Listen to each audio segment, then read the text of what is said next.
We're continuing our study of Hinduism.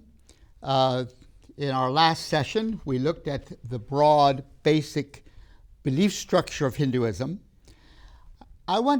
Hinduism is so enormous and so complex that it is impossible to do justice to Hinduism in a short hour or whatever that we have together. So what I will do is to restrict my conversation to two small scriptures within Hinduism that very significantly describe the spiritual insights and commitments of Hinduism. First, just a word about what Hindus refer to as Hinduism. They say it is the Sanatana Dharma, which means the eternal way or eternal religion. Neither way or religion quite captures the idea of Dharma, but Dharma means the way of life. Sanatana Dharma, the eternal way of life, which goes back into the ancient past and continues today. So it is in continuity with the past and in commitment to the present, Sanatana Dharma. But for this class, we will use the term Hinduism as we talk about this religious system. I'm going to make a few comments on this little booklet here called the Upanishads, The Breath of the Eternal. Upanishad, it's about the size of the Gospel of Mark, quite short, actually. There's a lot of them. This is the classic description of the Upanishads. A lot of Hindu scriptures, but this is the classic. And it means to draw near to the teacher. So it's like the picture of a teacher sitting and his son on the floor in front of him, and he is communicating eternal knowledge to his son or to the student. In this case, it's Uddalaka who is the student, and his father is called Svetaketu. And so Uddalaka, when he becomes 12, is sent by his father off to study. And so he returns home after his studies, and he is fairly proud about all that he has learned. He has learned mathematics and so forth and so forth. And so his father, Svetaketu, asked him, I have a question to ask you. Who are you? We said at the beginning of this course that a universal question is, who are you? What are you here for? That's the question Dad, the teacher, asked his son. Who are you? And this son who's been away in school says to his father, I don't know. I just don't know. So Dad says to him, go and get a bucket of water. So he gets a bucket of water. Now get some salt and put it in the water. Now taste the water. Taste the water. What do you taste? Water. Now take some salt and put the salt in the water. Now taste the water. What do you taste? I taste salt, says the student. Where is the salt? I don't know. Do you see the salt? I don't see the salt. But you've tasted salt. Yes. Tell me, where is the salt? I don't know. And so wise Dad says, Tat Tvam Asi. That art thou.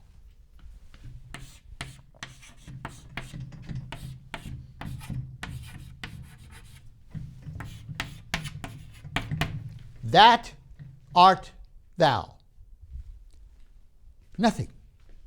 And yet, the taste of you is there. This is to say that Atman is Brahman and Brahman is Atman. Oh, great, I've got it. Atman is Brahman and Brahman is Atman. Oh, that's who I am. I'm Atman, I'm Brahman, Atman is Brahman, Brahman is Atman. Woo! You know? And then Dad says, neti neti. No, it's not that. Not that. Neti neti. It's not that. No, you've not understood. Neti neti. So then the wise father teacher says to Uddalaka, get a fig fruit. So he gets a fig fruit. He says, cut it in two. So he cuts it in two.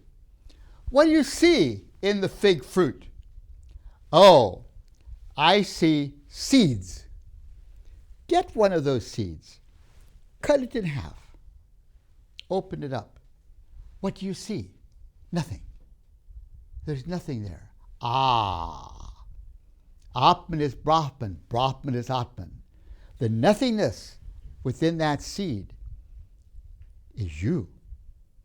Atman is Brahman and Brahman is Atman.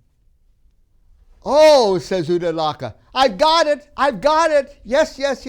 I'm like the seed in the fig fruit, and you break it open and nothing is there. Atman is Brahman and Brahman is Atman. Neti neti, says Father. No, you've not understood. And so the whole Upanishads is a description of that kind of conversation going on between Uddalaka and Svetaketu, as the father teacher is attempting to explain to his son the great mystery that all is Brahman. And Atman, which is my soul, is one with the Brahman, which is the universal soul, and the universal soul is one with my soul, which is my individual soul. Atman is Brahman and Brahman is Atman. O Brahman supreme, formless art thou, and yet through the reason none knows, thou bringest forth many forms. Thou bringest them forth and then withdrawest them to thyself. Fill us with thought of thee. Thou art the fire, thou art the sun, thou art the air, thou art the moon, thou art the starry firmament, thou art Brahman supreme, thou art the waters, the creator of all.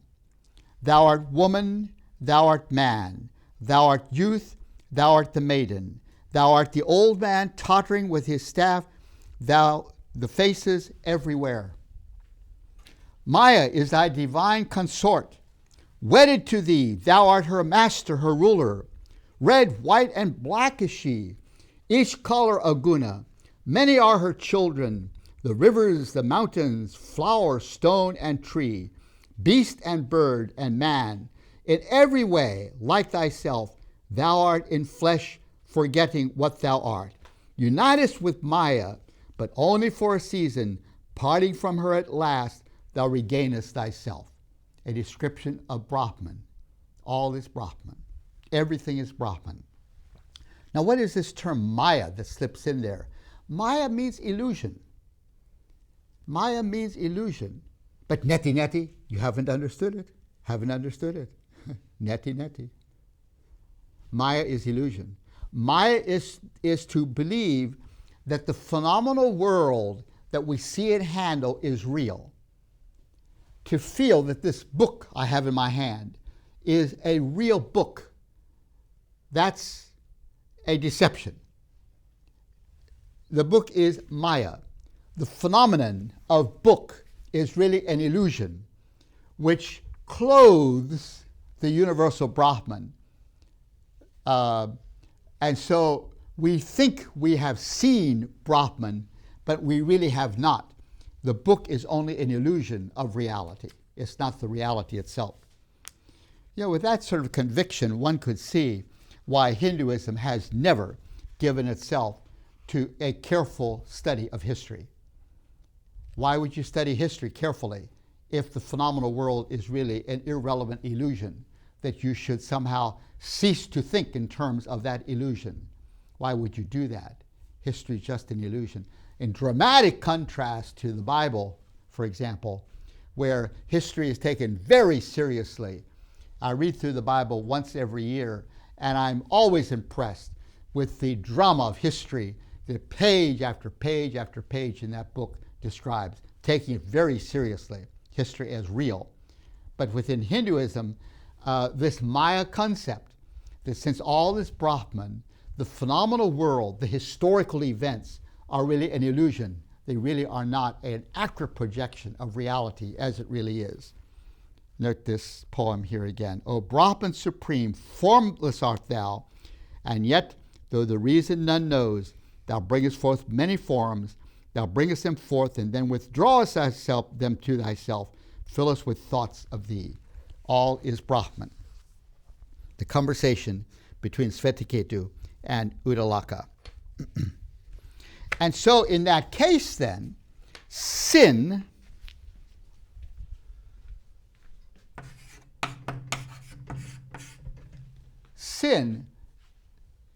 is believing that the illusion is true.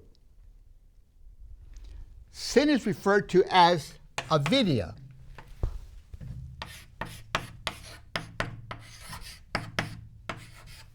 Avidya, meaning ignorance. So what is ignorance? Ignorance is to believe that this book is a real book. It's not. All is Brahman. And so the ignorance within my soul, which leads me to believe that this class is a real phenomenon and that you are real expressions of reality, is really an illusion, since all is Maya.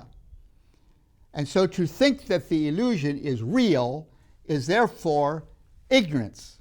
You are thinking wrongly, and that's referred to as avidya. Wrong knowledge is avidya. Again, in dramatic contrast to biblical faith, where sin is the decision to turn away from God and all the consequences that come because of that decision. There's no such notion within Hinduism. Rather, sin is seen as ignorance. Ignorance of what? The ignorance of believing that I really am David W. Schenck, actually teaching a class today, I think that's real. I wrote to my wife about it. What's going on in the class? I think this is a real phenomenon. That's ignorance. That's avidya. That's avidya. I've not really understood reality, that all is Maya. All is an illusion. That this is not a real class. That I need to understand. If I don't understand that, then I'm guilty of ignorance for thinking that you are actually real people. You get it? You understand it very, very well. You think you understood? Anita. You haven't understood. If you think you've got it, you missed it. So if you feel a little bit confused, that's okay. Anita. You never really fully understand what I'm talking about. And that's avidya. That's ignorance. That's what gets us into trouble.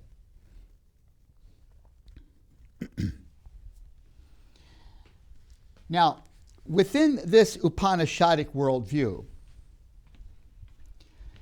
the goal of the whole philosophical movement is to come to a reality, come to the understanding of the reality that all is Brahman, and that my individual soul needs to be absorbed into the universal Brahman.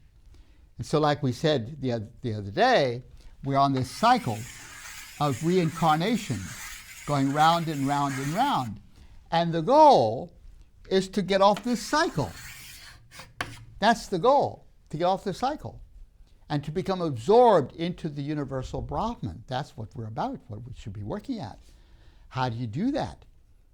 How do you become absorbed into the universal Brahman? And here is where the Hindu life stages are very helpful.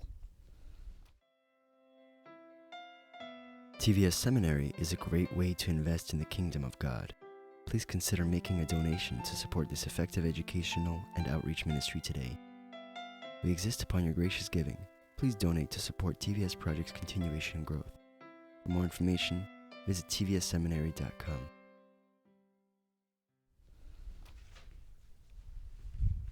When a young boy becomes 12 or so, he is given the thread of his caste. It's quite a ceremony. that the whole community takes part in, where these young boys receive the thread of caste, which they then wear upon themselves for the rest of their days. So that has determined now the caste in which they live and in which they will grow and in which they will finally die. So everyone is put in his particular caste category. We talked about the big caste, the broad overarching caste, the Brahman, the Kshatriya, the Vaishyas, and the Sudras, those great caste systems. And within each of those caste systems, remember we talked about the Jati, the subcaste systems. That thread places you in your caste and subcaste system. And so you then grow and you marry, and you have children, and you go about the responsibilities of the household. When you become an old man, then the next step, so first of all, it's a householder, the householder's life, okay? Then, when you become an old man, you leave the householder experience, and you become and you enter into a quest for coming to understand the reality that all is Brahman. And so you become a wandering hermit, sannyasi.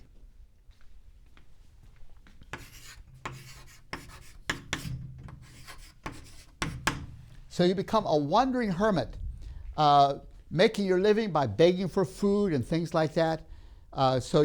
It's very good to go up into the Himalaya mountains and spend those years in those mountains living in a cave somewhere, disciplining the body so that you don't love your body anymore, various yoga exercises you may participate in and so forth. So you're now a sannyasi, a wandering hermit seeking for the enlightenment which reveals to you truly, truly that all is Brahman. And that enlightenment is called mukti. When you acquire that enlightenment, you have now entered a state of mukti. Mukti, which means enlightenment. Enlightenment to what? Enlightenment to realize that you are one with the eternal Brahman. That Atman is Brahman and Brahman is Atman. That's mukti, that's enlightenment. And so this sannyasi wanders around until he has acquired mukti. Now for me, when I go to India and I see a sannyasi walking down the street, often scantily clad, he has ceased to take baths, and so forth, I think in terms of him having lost his sense of identity. And that's how it looks like to me, you see, as an outsider. But within Hinduism, a man who walks down the street, unbathed and so forth, he is revered as a sannyasi. He has entered into the understanding that Atman is Brahman and Brahman is Atman. And so he has no further contact with the phenomenal world or with his family. We would probably say that he has lost his mind. But within this understanding, he hasn't lost his mind. He has only come into the understanding of reality, that all is Brahman. That's what has happened. And so, when he dies, since he has lost all desire for individual existence, when he dies, he will be absorbed into the universal Brahman. That's why they often put the ashes of the deceased, scatter the ashes on one of the rivers of India, And so the ashes become absorbed into and one with the waters of the river. And he will now vanish the cycles of birth, of incarnation and reincarnation, because he has come to realize that he truly belongs to the universal, and the placing of the ashes of his dead body into the rivers, where the ashes become absorbed in the river, is a visual sign of what has happened, that he has lost his identity. He's become absorbed into the universal. So I'm saying the life stages within Hinduism are planned to lead to that eventual reality. First of all, receiving the cord of caste, then his responsibility as a householder, caring for his family and all of that, and then leaving home to become a sannyasi. And when he finally acquires that goal, he is now referred to as someone who has achieved mukti and is ready to be absorbed into the universal Brahman upon death. Now let me hasten to say that although that is the ideal pattern within the Hindu understanding of a person's journey through life, there's many Hindus never go through those stages. They don't embrace becoming a sannyasi wandering in the hills of the Himalaya mountains. They will continue living and working within their families. Multitudes do that. And particularly today with the very secular winds that blow across India, that might not be as practiced as it was at one time. I'm sure it's not. So don't, every time you see a Hindu, assume that all of them are going to go through this cycle of childhood and on up through until they become a sannyasi and then enter into mukti. But those that are serious about stopping this cycle of birth and of incarnation and reincarnation, those that are serious about that, yes, they will go through this cycle. They will take this journey that I've just described. And this Upanishads that I read, this portion of the Upanishads, are a window into the philosophy and spirituality that leads a person to take this path down life's road.